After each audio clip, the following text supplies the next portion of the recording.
Saudara-saudari yang terkasih, jumpa lagi dalam Pelita Hati hari ini, Minggu 17 April 2022, Hari Raya Paskah Kebangkitan Tuhan. Bersama saya Romo Thomas Suratno SC dari Paroki Cilandak, Jakarta Selatan, mendengar dan merenungkan sabda Tuhan, yakni firman Tuhan yang tersurat dalam Injil Yohanes bab atau pasal 20 ayat 1 sampai dengan ayat 9.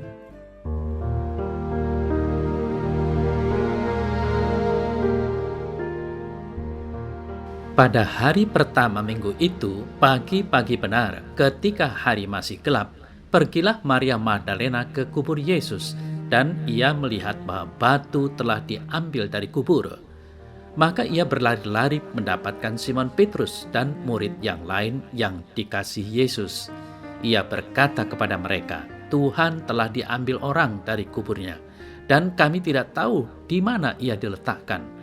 Maka berangkatlah Petrus dan murid yang lain itu ke kubur. Keduanya berlari bersama-sama, tetapi murid yang lain itu berlari lebih cepat daripada Petrus, sehingga ia lebih dulu sampai ke kubur. Ia menjenguk ke dalam dan melihat kain kapan terletak di tanah, akan tetapi ia tidak masuk ke dalam. Maka tibalah juga Simon Petrus menyusul dia, dan masuk ke dalam kubur itu. Ia melihat kain kapan terletak di tanah, sedangkan kain peluh yang tadinya ada di kepala Yesus tidak terletak dekat kain kapan itu, tetapi agak di samping, di tempat yang lain, dan sudah tergulung. Maka masuklah juga murid yang lain yang lebih dulu sampai ke kubur itu. Ia melihatnya dan percaya. Sebab selama itu mereka belum mengerti isi kitab suci yang mengatakan bahwa ia harus bangkit dari antara orang mati.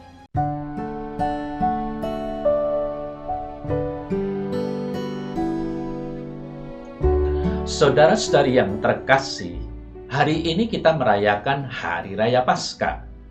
Selama 40 hari masa puasa dan pantang, permenungan kita diarahkan pada sikap hidup, khususnya yang berada di wilayah Keuskupan Agung Jakarta, sikap hidup yang semakin mengasihi, semakin peduli, dan semakin bersaksi.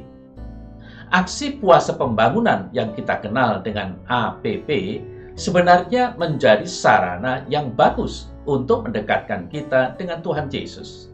Dalam arti apa mendekatkan dengan Yesus?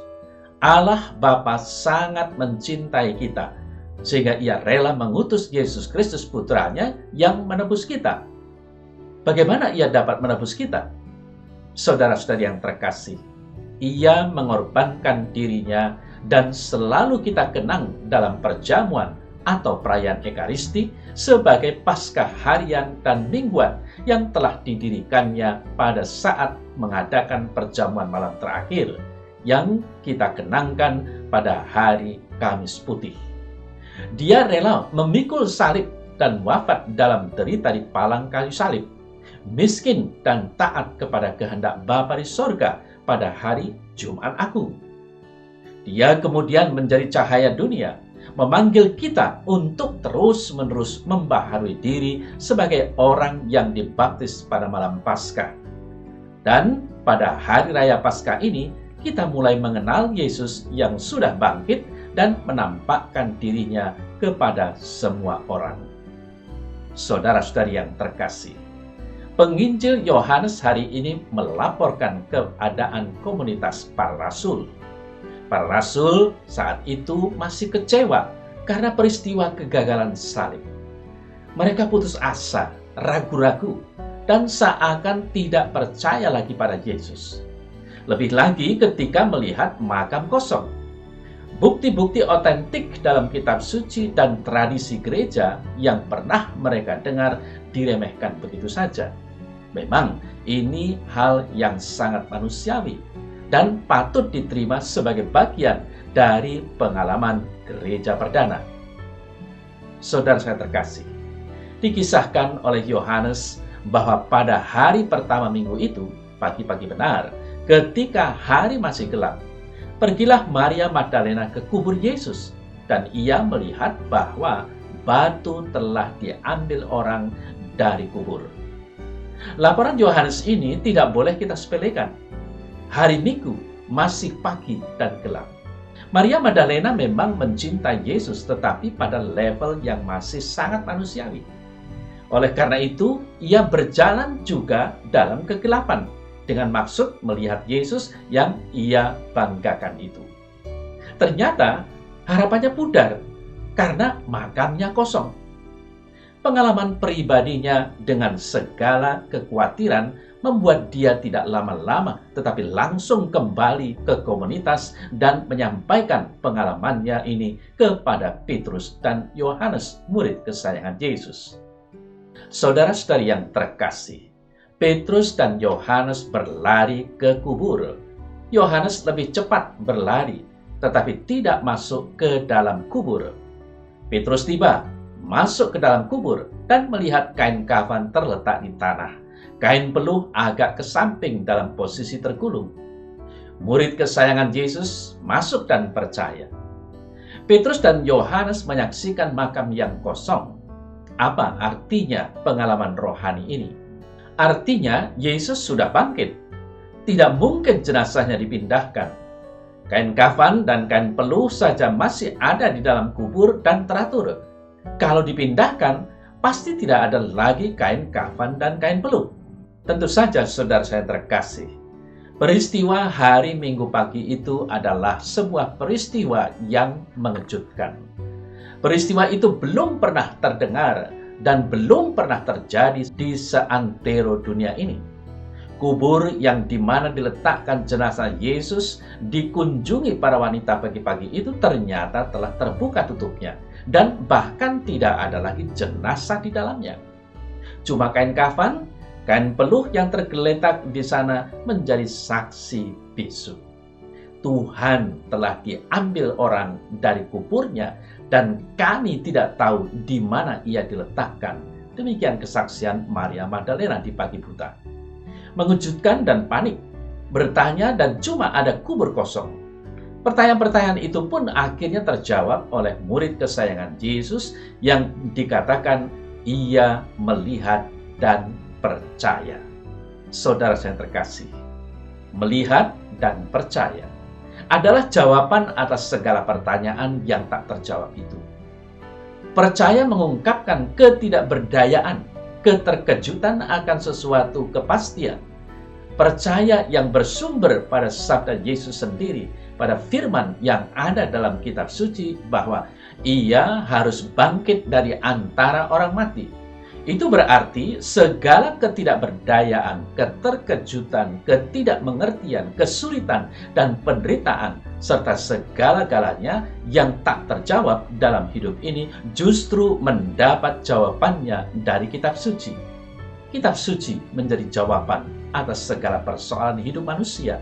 Kitab suci mengatakan bahwa ia harus bangkit dari antara orang mati. Maka Yohanes dengan melihat semuanya itu, ia sungguh percaya. Sebab jika Kristus tidak bangkit, maka sia-sialah iman kita. Ini yang luar biasa. Maka kita bangga atas iman kita. Iman akan Kristus yang bangkit. Namun Rasul Paulus mengingatkan, kamu telah menerima Kristus Yesus Tuhan kita, maka hendaklah hidupmu tetap di dalam Dia. Hendaklah kamu berakar dalam Dia dan dibangun di atas Dia. Hendaklah kamu bertambah teguh dalam iman yang telah diajarkan kepadamu. Dan hendaklah hatimu melimpah dengan syukur. Kolose 2 ayat 6 sampai dengan 7. Nah, saudara saya terkasih, bagaimana pengalaman ini dapat kita refleksikan? Pengalaman kedua murid ini memang menarik perhatian kita. Secara eklesiologis, figur Petrus dan Yohanes sangat kuat. Petrus adalah figur kepemimpinan atau hierarki. Figur Yohanes adalah karismatis. Maka gerak tubuh mereka menandakan Yohanes sebagai figur karismatis lebih cepat karena gerakan Roh Kudus di dalamnya. Yohanes mungkin sudah percaya bahwa Yesus pasti bangkit dari antara orang mati. Tetapi supaya karisma itu bisa diakui gereja, maka butuh pengakuan hierarki atau pemimpin gereja. Dengan demikian, ia melihat dan percaya. Sedangkan, saudara yang terkasih, Petrus adalah figur hierarki, sangat bijaksana, maka gerakan fisik lebih lambat, tetapi ia harus masuk ke dalam kubur sehingga dapat berani bersaksi. Di sini, figur karismatis dan hierarki bertemu di dalam kubur dan percaya. Yesus harus bangkit dari antara orang mati. Petrus menurut Injil Lukas digambarkan masih merasa heran ketika melihat makam kosong dan memikirkan apa yang terjadi. Lalu, saudara saya terkasih, keyakinan iman Yohanes sebagai murid terkasih dan sekaligus sebagai figur karismatis di depan kubur Yesus adalah dikatakan ia melihat dan percaya. Tentu saja, Yohanes menyimpulkan bahwa Yesus sudah bangkit. Dengan demikian, dia percaya. Gereja juga kiranya mengalami pengalaman Yohanes dan Petrus ini. Namun, hal lain yang kiranya tidak perlu kita sepelekan adalah kesaksian Maria Magdalena yang mewakili umat atau gereja dalam kisah ini. Bahwa hierarki atau otoritas kepemimpinan telah memberi kesaksian iman tentang kebangkitan Kristus kepada dia, kita semua umat beriman. Selanjutnya, saudara saya terkasih, apakah Petrus dan Yohanes berhenti di sini? Penginjil Lukas dalam Kisah Para Rasul menggambarkan bagaimana Petrus dengan berani menceritakan kisah perjalanan Yesus. Puncak perutusan Yesus adalah dalam mewujudkan misteri Paskah. Itu sebabnya di depan Kornelius, Petrus berani berkata tentang kehidupan Yesus secara singkat, mulai dari kehidupan misioner Yohanes Pembaptis yang menyiapkan jalan bagi Yesus Kristus. Yesus orang Nazaret menurut Petrus telah diurapi dengan Roh Kudus dengan kuat kuasa. Yesus juga berkeliling dan berbuat baik. Ia telah dibunuh dengan cara digantung di salib, tetapi Allah telah membangkitkannya pada hari ketiga. Yesus yang bangkit juga menampakkan dirinya. Barang siapa percaya kepadanya akan mengalami atau memperoleh pengampunan dosa. Tentang kesaksian Petrus berkata kepada Kornelius, "Kami telah makan dan minum bersama dengan dia setelah ia bangkit dari antara orang mati." Kisah Para Rasul bab 10 ayat 41. Saudara-saudari yang terkasih, secara istimewa Maria Magdalena orang pertama yang mendapat kehormatan disapa oleh Yesus yang bangkit. Dan ia menerima tugas mewartakan tentang sukacita kebangkitan Yesus itu. Paskah Kristus menjadi Paskah Maria, karena Maria Magdalena telah bangkit dari kejatuhan dan kelemahannya dan dipercayakan untuk mewartakannya. Maka, merayakan Paskah Tuhan mengajak kita juga untuk bangkit dari segala kelemahan dan dosa-dosa kita. Kelemahan, salah, dan dosa adalah kubur yang telah menguburkan kita dari karya kasih dan keselamatan yang dibawa oleh Yesus yang bangkit. Saudara saya terkasih, kita harus bangkit dari keegoan kita, dari semangat konsumerisme, hedonisme, keserakahan, ketidakadilan, kebencian, kecemburuan, iri hati, dan sebagainya. Secara rohani, itulah kubur yang menutup hati dan hidup kita. Dan kita harus bangkit bersama Kristus yang bangkit. Kita harus mau dan berani untuk meninggalkan dan menanggalkan semuanya itu, agar kita pun bangkit jaya. Kita bangkit menjadi manusia Paskah, menjadi manusia baru dengan semangat kebangkitan Tuhan. Selanjutnya, saudara saya yang terkasih, kita yang telah mengalami Paskah Kristus, kita pun diberi tugas untuk mewartakan dan memberi kesaksian tentang kebangkitannya kepada orang lain. Pengalaman Paskah yang membahagiakan tidak disimpan sendiri, tetapi harus dibagi, diwartakan kepada orang lain. Kita harus membuka kubur-kubur yang menutupi hati dan hidup kita dengan bangkit bersama Kristus yang telah bangkit jaya. Sebagaimana telah diarahkan lewat APP oleh gereja Keuskupan Agung Jakarta khususnya, kita harus semakin mengasihi, semakin peduli, dan semakin bersaksi. Maka untuk saat ini kita harus tetap menjaga kesehatan, keselamatan diri, dan keselamatan orang lain untuk mematahkan rantai penyebaran virus corona yang masih melanda, menjaga kebersihan diri dan lingkungan, disiplin diri, dan tetap di rumah bila tidak ada kepentingan yang mendesak.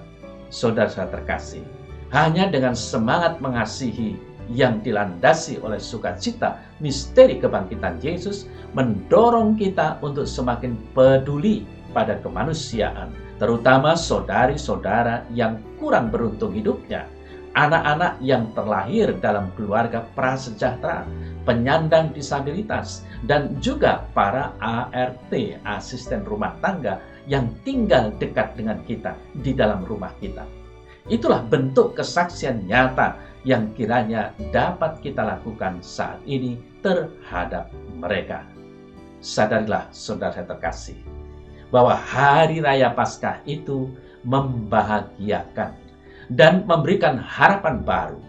Maka sudah selayaknya hal-hal tadi, semakin mengasihi, semakin peduli, dan semakin bersaksi, menjadi aktivitas gereja dan masyarakat dengan membagikan sukacita kebangkitan Kristus Paskah kita.